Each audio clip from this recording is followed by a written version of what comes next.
But as far as like skills wise, I mean, I've trained, throughout my career with NBA players, and the trainers will tell you, oh, she's way more skilled than you are. Yeah. But again, you can't teach the strength, the power. That's just where the separation lies in. But as far as knowledge of the game, I feel like in some cases women are right there, if not better.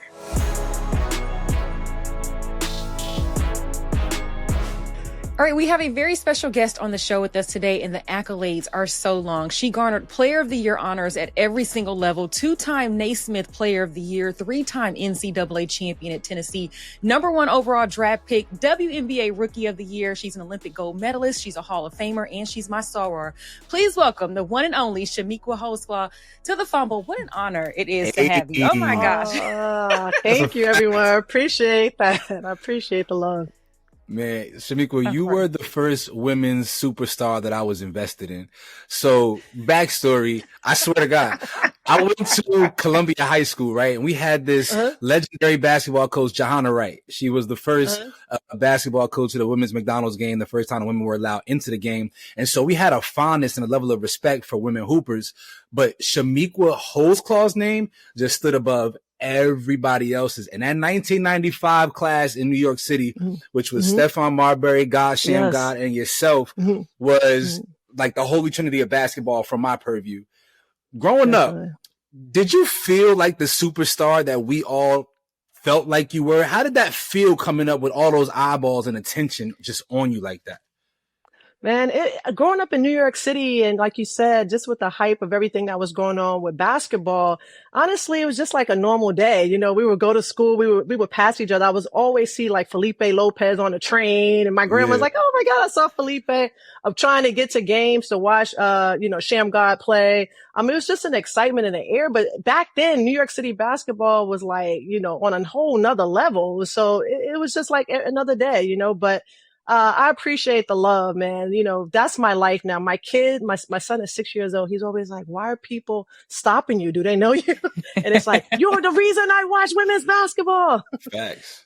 And what's even crazier is you going from Queens to the mountains of Knoxville, Tennessee. Right. What was that transition like? Man, sis, it was so hard. I mean, I'm used to this hopping on a train to get places. I'm just used to so much diversity. I mean, at first as a young person, it was really scary. I'm not gonna lie. I wanted to leave ASAP. This is different. I need a car to get places. People telling me I talk too fast. I'm like, you talk too slow. But the thing was they had a secret weapon. They had Pat Summitt, and she told me, Hall of Fame coach told me, "Hey, listen, you're going to find out what family's about and sisterhood." And once that ball went up, she was right. It was just a great community. I was going to ask what the pitch was, because ain't no way I'm coming from Queens going to Knoxville. Like, so obviously we know of Pat's legacy and all of that she's contributed to women's basketball. As a person though, what kind of person was she? Oh, amazing person. I mean, I miss her and I love her so much. I mean, she was going to get on your butt. She was going to make you run, be hard on you. But as soon as you crossed that line, it was like, "Hey, are you coming over for dinner?" And at first I thought that was crazy because I never played for a female coach. All my coaches were men, so it was a different energy. But just the way she poured into her players, she just wanted us to grow up to be strong women, independent women. And I'm just proud that I had her mentorship, Yeah, 3 straight national championships. How special was that group of women? Oh, amazing. And, we all keep in contact and we all are doing amazing things in our lives. I just think that, back during that time, great players wanted to play with great players. It wasn't hard, having them say, "Hey, come play with me." People were like, "Hey, you guys are great. I got Samika Randall, I got Tamika Catchings, and a bunch of the players to come to Knoxville to do this thing." And I think our last year, I want to say my junior year, I think we went 38-0. So we ran a table. It was a great feeling. Everywhere we went, the arenas, the gyms were packed, and it was exciting because we put so much into it. It was still not at the level that it's at now. So we were still fighting for our respect. But yes, we packed a lot of seats in those arenas. All right, now we got to keep it a buck. All right, now. Okay. All right. Back in the day, Tennessee and UConn used to be the alpha and omega in women's hoops. And while UConn still has the same cachet, it's been a long time since UT was in true title contention. What is it going to take for the program to rise to that level again? Oh man, you have to have great players. They gotta get the players there. Players that can play within a system, whatever system's implemented. We got a young coach. The style of play that they're playing right now is something I've never seen before, or probably wanted to experience as a player. But again, like I say, hey, I'm a fan now. I'm supporting my alma mater. Let's get it done, and they seem to, really have a lot of high hopes. We got Olivia, the young lady that's dunking. You've probably seen her in high school. We signed her. So, I mean, just keep getting those recruits, man. You got to win. That's the bottom line. And UConn, listen, big rival. I played one of my best friends played at UConn, and I'm like, oh my God, when that game comes around, I hate UConn, but I respect UConn. I respect what Gino has done. I cut on a television. This is the way their offense moves. It's so pure. So yes, when we have to compete, yeah, kick their butts, but other than that, I just love what they've done for the game. And I know that Kelly Harper was the head coach. We have Kim Caldwell. Now you just brought her up, but she's the first one in a long time that's not a former Lady Vol. What do you think of the direction that she's taking the program? I know that's a tough one. It's really tough. I met Kim several times. I like her. I like her energy. She's young. She's youthful. But I would say, the buy-in with anybody is you gotta get to the level that we have in the past or surpass it. You know what I'm saying? That's the thing. We're used to, I think Kelly might have got Sweet 16 Elite 8, and before her, Holly Warlick, with them passing it on, Holly got to the Elite 8. So, getting to the Elite 8 is like cool. It's year after year in. Let's continue to build. Let's continue to graduate. Let's continue to keep the players that have helped build this in the loop. That's one thing about it. It's been a family environment, and I think they're doing a good job because we still have people that work at the university in athletics that have been there, went to school with me. So they know what the family environment is all about. I was watching the internet yesterday, and Lonzo Ball and Michael Porter Jr. were on a podcast. I don't know if you saw it. If you did, no, I didn't see it yesterday. Okay. All right. So Lonzo Ball, Michael Porter Jr. on this podcast yesterday said that they would have dominated WNBA basketball when they were in just the 8th and 9th grade. When you hear that kind of talk, do you think it's disrespectful, or is there some legitimacy to that conversation at all? So I'm gonna take it back. 8th and 9th grade, right? So that's the time, because I grew up playing with guys that went on to the NBA. So I'm thinking about 8th and 9th grade.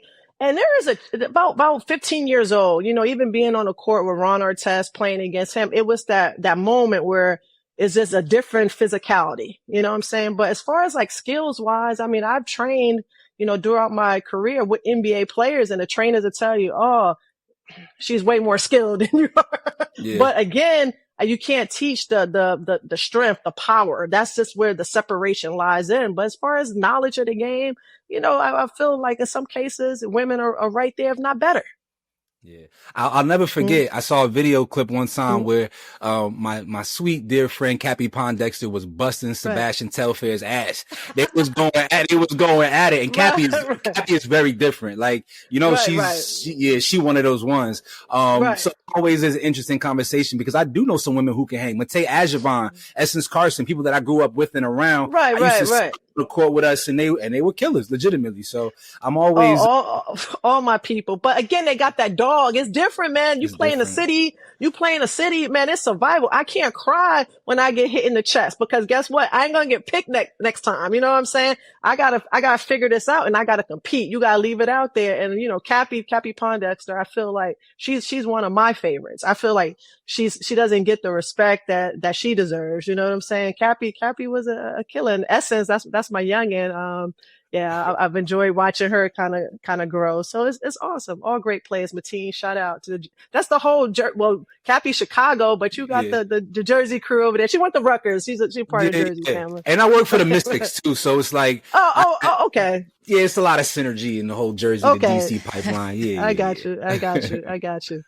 Chamique, we talk a lot on this platform about the resurgence of women's basketball, right? And what does it mean for you to kind of see more people interested in the sport, especially when I can speak for myself? I don't feel like the talent ever fell off, right? It's just now more people are more interested in it. What are your thoughts on that? Man, I'm loving this, to be honest. I'm loving these young ladies becoming their own brands, and I think it just really hit me having a young daughter. My daughter is 3 years old, and I just know like the opportunities that lie ahead for her, not just in athletics, but this is kind of like blowing it like wide open.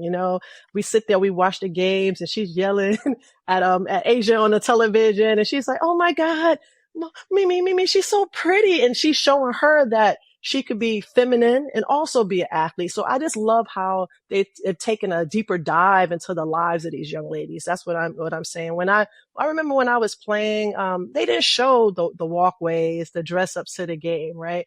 I had guy friends that's like, "Oh man, we gonna come to the game because you be killing." But man, all the girls, they real attractive. I mean, they're not attractive. They're all sweaty and stuff. And I'm like, hold up, man. I'm like, they're playing just like the dudes in the NBA. They can knock elbows. But the funniest thing is, I'll never forget. I was in Atlanta, and my boys came with me from New York. They came with me to wait for the players. So they see the girls when they come out. They said, "Oh my God, I didn't know they were so beautiful." I said, "Yes, people take showers, throw on their heels and get dressed up." It blew their mind, and it changed them. They was like, man, so they see just watching these men now that I grew up with 40 years old. It's like, oh my God, there's beautiful young ladies and they can hoop. It's just like a craze now.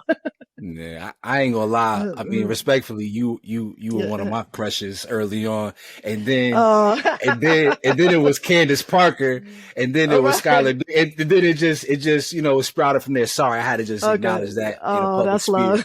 But we do have quite a few leagues popping up to amplify women's basketball. We have Unrivaled, Project B, which is slated to start next year. Which, though, do you think is the more accurate statement? These new leagues will weaken the WNBA stronghold on women's basketball, or these new leagues will help grow the game of women's basketball?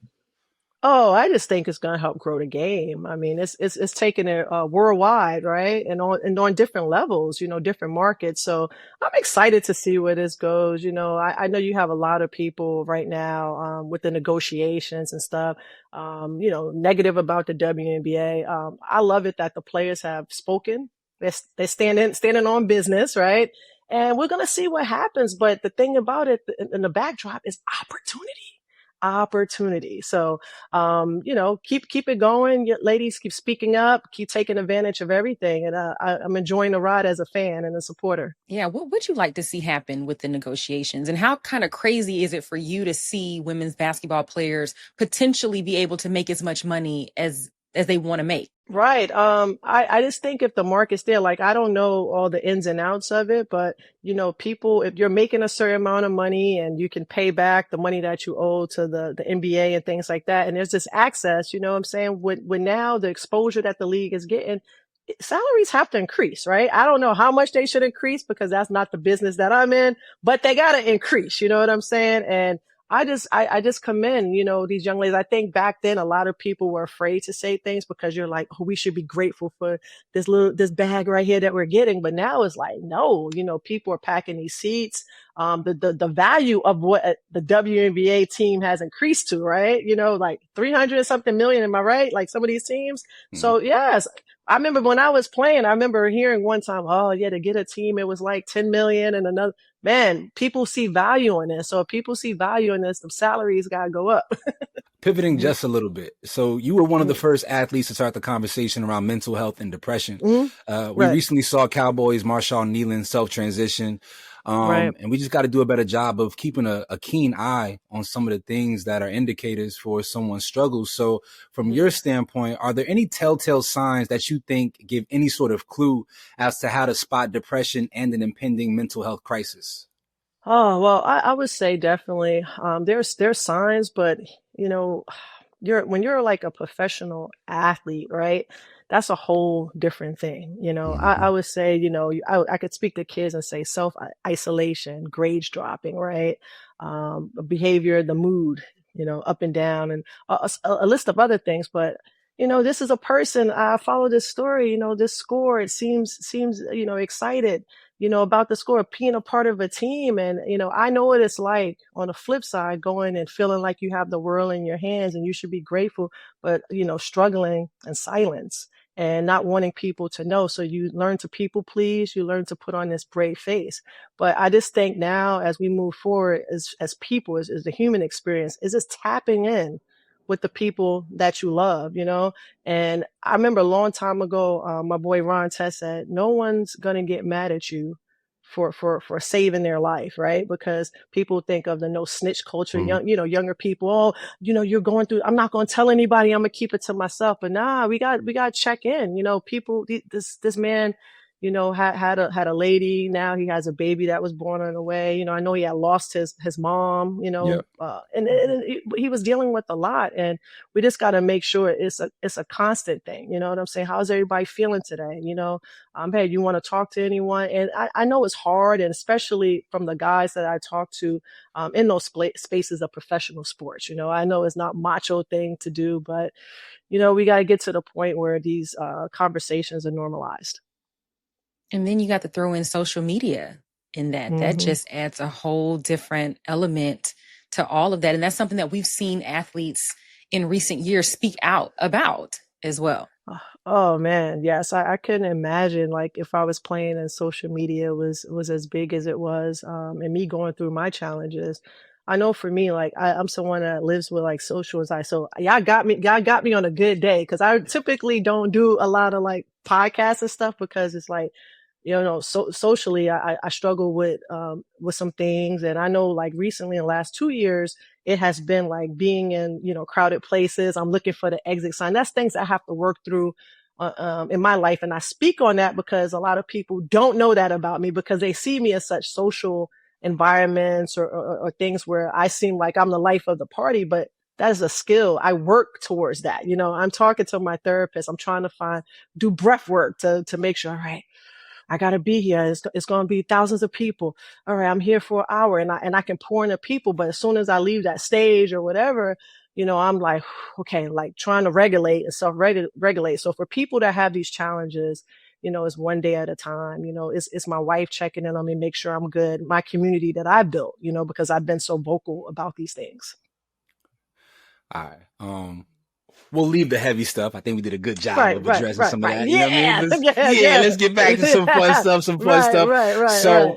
In my head right now, I have 3 hoopers that I've always marveled at their games, right? I just think that they define to me the versatile hooper in women's basketball. Yourself, of course, is going to be included in that list. So we got Chamique Holdsclaw, we got Candace Parker, and we have Diana Taurasi. Oh, yeah. Right? Yeah. Three different generations. Right. But Cole, define the time period. Who are you taking amongst those 3? You know what? I'm sorry. I got to throw in Simone Augustus. too. Oh, right. Oh, my God. Because her game was it was OD. It was OD. Man, I gotta, let me tell you, I love, people know if I'm always like to my boys, and I stand on this. I'm like, man, if I gotta go, to the courts in New York, I'm saying, if the games are on, who am I taking with me? I'm like, Diana Taurasi, right? But just because she talked that talk, and she talked that, and she back it up, and she But as far as like overall game, man, I'm gonna have to go with my girl Candace Parker, because she made me realize the game has changed. She probably doesn't remember this, but we were talking, she playing San Antonio, she in LA. Before the game, we sitting there just catching up, Tennessee homies. And then game started. I remember I scored, right? This is the end of my career. And then she caught the ball. I'm guarding her on a switch. She caught the ball ISO, and she scored so quick. I didn't know what happened. And I was like, damn, what did she just do? I'm thinking of the footwork. And I went, and I never forget, I called one of my friends. I'm like, man, the game has changed. She different. Okay. I have one too. I recently did this on our platform, but I talked about how I feel like Tennessee is overlooked as one of the greatest women's basketball programs of all time, right? People always go to UConn, but I'm like, y'all missing out, because Tennessee has the longest active streak for NCAA appearances. Right. Do you agree with me? I know you're biased. No, I agree with you, but come on, we know our society, we prisoners of the moment, like, unfortunately, Coach Summitt is not with us. So it's like, all right, some of these kids don't even know who Pat Summitt is, and she kind of cracked the door open for women's college basketball, women's sports in general, I would say, what they see now is UConn and their success, which they deserve, and Gino. So yeah, man, I think Tennessee, you know, this our thing. It is. What's bringing you joy and happiness right now? I would imagine it's family, but let me not make the assumption. Man, just I would say just a human experience, you know, connecting with people. I feel like I'm just so blessed. I'm really thankful. I'm a woman of faith. I think that, you know, God closed one door and just like opened up my life. Someone asked me last week, you know, what's your legacy? And, you know, I thought about it and I said, wow, I thought about it some more. And I told somebody, I said, I could take, you know, we'll say the 50 something states in this country, right? With 54 states. And I can put that down and I could be dead and gone and I can probably have someone from every state speak about me and how I impacted and touched their lives, and nothing to do with basketball, but what I'm doing now. And so I'm grateful. I'm grateful to be able to show up as my authentic self. I'm grateful for my kids, you know, and my health and them being able to see how I'm able to impact people without even dribbling the basketball, because they went to Tennessee and they saw like how many fans and how many people love what I did. But they, on a day to day, you know, it's Miss Holdsclaw, thank you for, you know, mentoring my son. He was having a tough time and me having to talk to my son what that means. But he's already a step ahead, because nowadays in these schools, they speak to these young kids about mindfulness techniques, meditation, and stressing. So he's like, okay, he was a little stressed out. Did he do his dragon breaths? So I'm just loving life right now, man. I'm really just grateful and to be in my right mindset, you know, and I speak of that because for someone that, you know, lives with bipolar, it could be so many different extremes, you know. But I got the help that I needed. I hold myself accountable, and I just want to be the best person, the best mom, best wife that I can be. And, you know, that takes for me showing up on a daily. For somebody who is dealing with a diagnosis of a similar caliber, how should those around them show up and love them? Because sometimes that's a huge challenge. Yes, you're right. No one wants to feel like they're broken. I'm going to say that. You know, my mother, she's I try to help her, try to fix it. They try to fix it. It was something where I just needed to know that, hey, you know, I'm here for you when you need me, you know, because it's a lot. It's like being tormented. It's like two different, you know, opposites. I'm extremely hot. Then I can't get out of bed and I'm just like, you know, isolating myself. But I just remember, you know, that person, and that's been for me in my life. That was just like, you know what? I'm here. I love you. When you want to talk, I'm here. And that was so constant that one day I just showed up with that person and just let everything go. And they've been a big part of my healing journey, you know, but families, be patient. It's really difficult. Like I isolated, so much, you know, it's like the intervention. Whenever I felt my family got close, I was gone, you know. And, you know, I damaged a lot of relationships because I didn't know how to deal with the inner turmoil. And as soon as I worked through that, I got healthier and, you know, I tried to make amends. But unfortunately, some people don't in this country, in this world, don't believe mental health issues are real, you know. So then I had to understand that, but I have to continue going forth and just trying to be better. Chamique, again, thank you so much for coming on with us. I know that you don't do podcasts. We are so grateful to have you on. You've got to come back on, though. Like we gotta have you come back on and talk more women's basketball, because we really couldn't get into it today. Right. But thank you. Let's do it anytime. Let me know. Y'all beautiful people have a great holiday season, you know, and it goes down in the D. You know what